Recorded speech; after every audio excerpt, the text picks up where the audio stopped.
welcome back to Friday Reads. After a little break, we're back. I'm Jill. And I'm Julie, and this is our kickoff to 2022's Friday Reads. So we thought it would be fun to talk about some of our favorite books that we read in the last year. They're not necessarily books that were published in 2021, as you will see, but we went through our lists and kind of picked some of our favorite books that we read. So I'll turn it over to Jill, and she can get us started. Okay, so the very first book I read this year was Una Out of Order by Margarita Montmore, and it kind of took me by surprise. I did read it on the beach. I was on the beach on New Year's Day, and this takes place on New Year's Day, so it was kind of kismet, but it was very good. It was very good. It's New Year's Eve, 1982, and Una Lockhart has her whole life before her.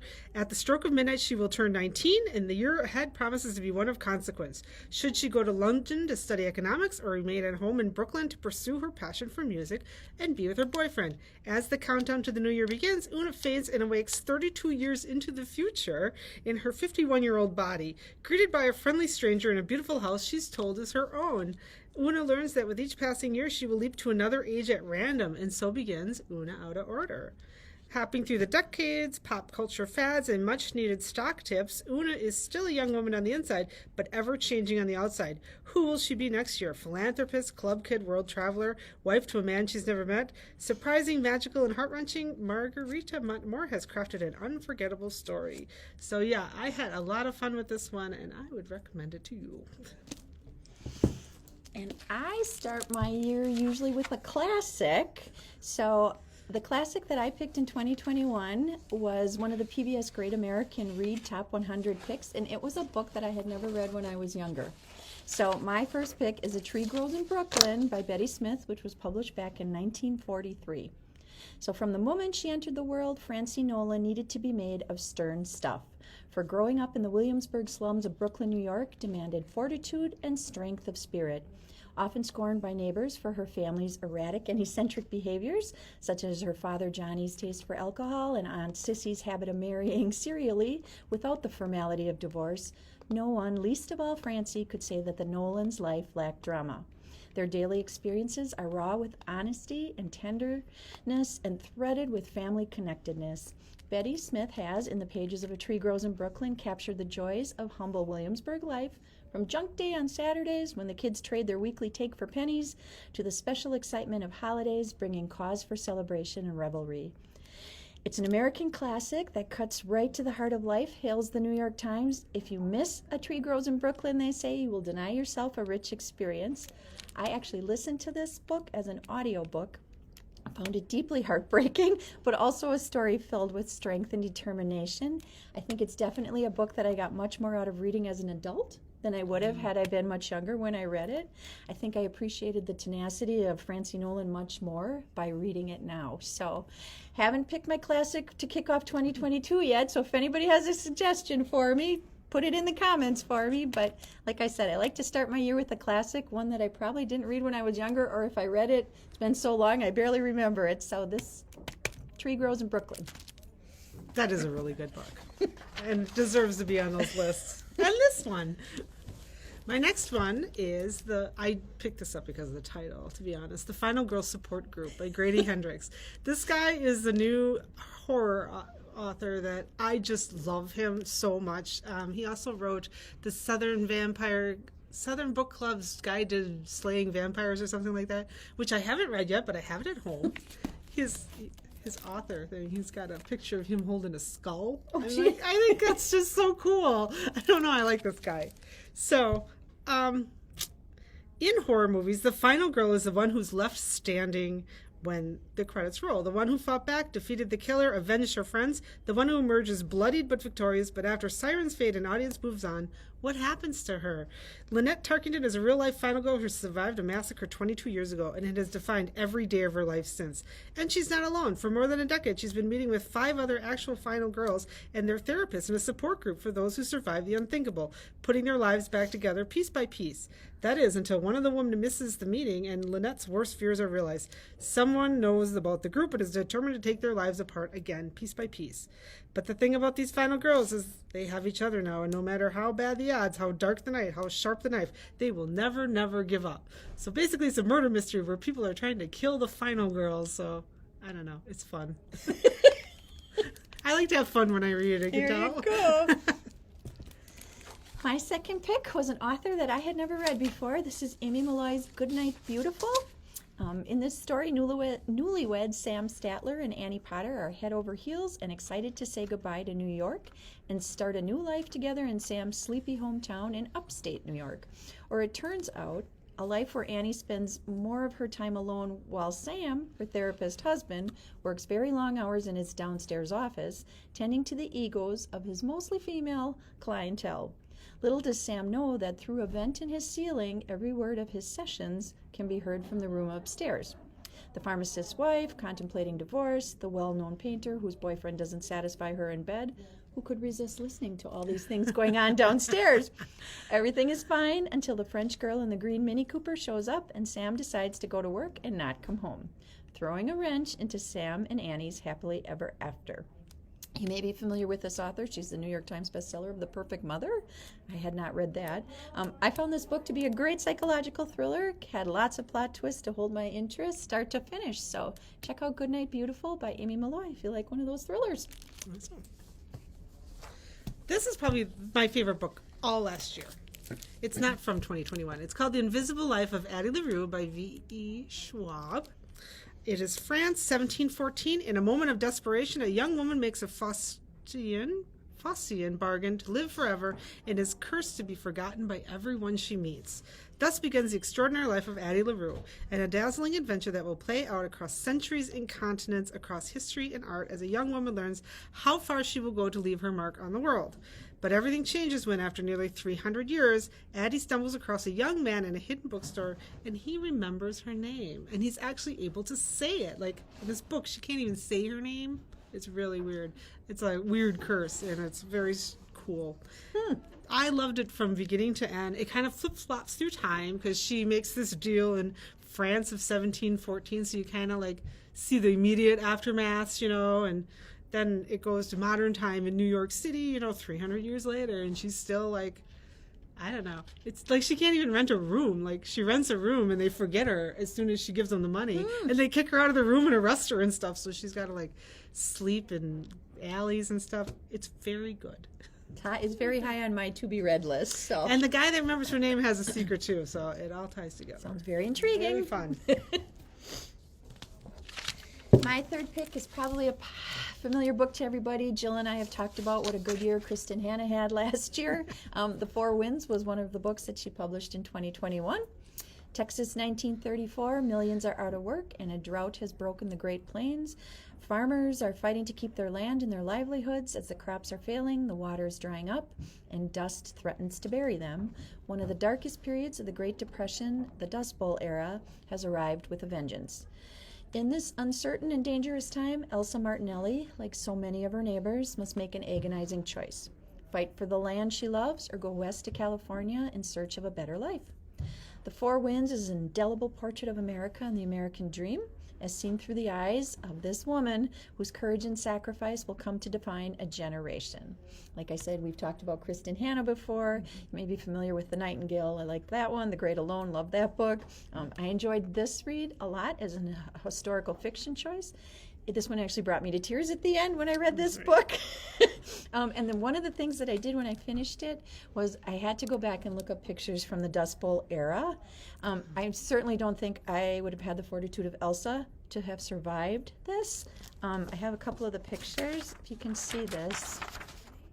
The people in their living conditions. Oh, that small house. The dust storms coming in, and look at the dust in there, covering their vehicles and farms. I just can't even imagine surviving something like that. So I feel like there's not enough books written about that. Maybe I should do The Grapes of Wrath as my classic for this year. I don't know. There you go. I know a lot of the library staff read this one and liked it. So very good choice. I read that as well, and I had a booking over afterwards, and I liked that era, so I picked up this one. This Tenderland by William Kent Krieger. it's kind of the same Depression dust storm area, but it's not in Oklahoma and it's not in California. It is in Minnesota at it's a Minnesota Native American children's school where these kids are at. But I don't think all of them are Native American. I think only one is, as far as I can tell. It's the summer of 1932 on the banks of Minnesota's Gilead River. The Lincoln Indian Training School is a pitiless place where Native American children, forcibly separated from their parents, are sent to be educated. It is also home to Odie O'Banion, a lively orphan boy whose exploits constantly earn him the superintendent's wrath. Odie and his brother Albert are the only white faces among the hundreds of Native American children at school.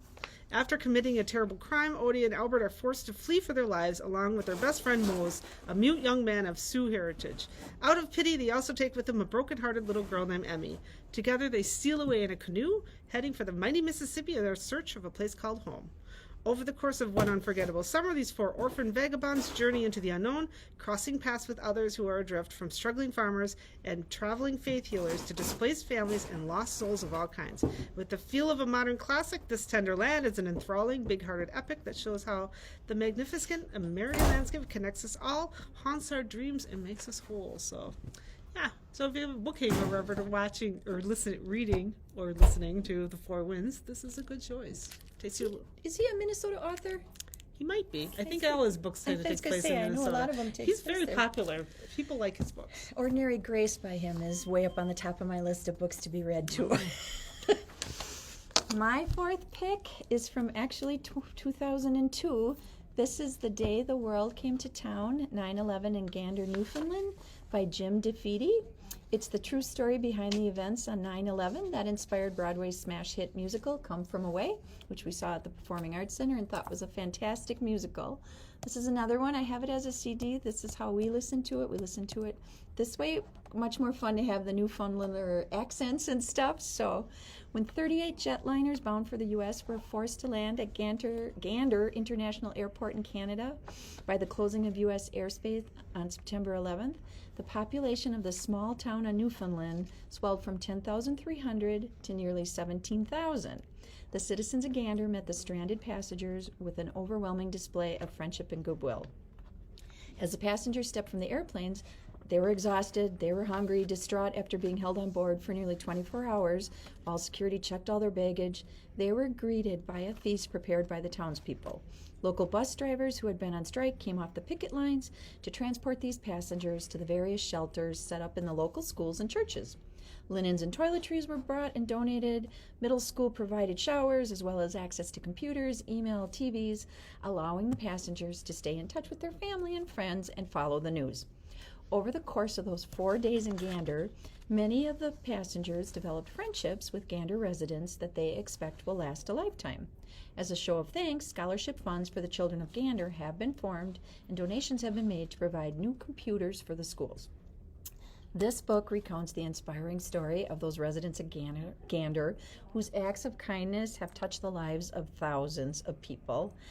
I would recommend listening to this on the anniversary of 9/11. It just makes you realize, despite that terrible event, the goodness in people and the humanity that was shown to these people is just phenomenal. And the mayor, when we had the Broadway play, the mayor from Gander came to the Fox City Performing Arts Center, and he was such a cool guy. So, yeah, we enjoyed listening to this story very, very much. Nonfiction pick. Yep. So, my last pick is a little different. It's a graphic novel series, and it takes place in Wisconsin, which is why I read it. It's called Something is Killing the Children.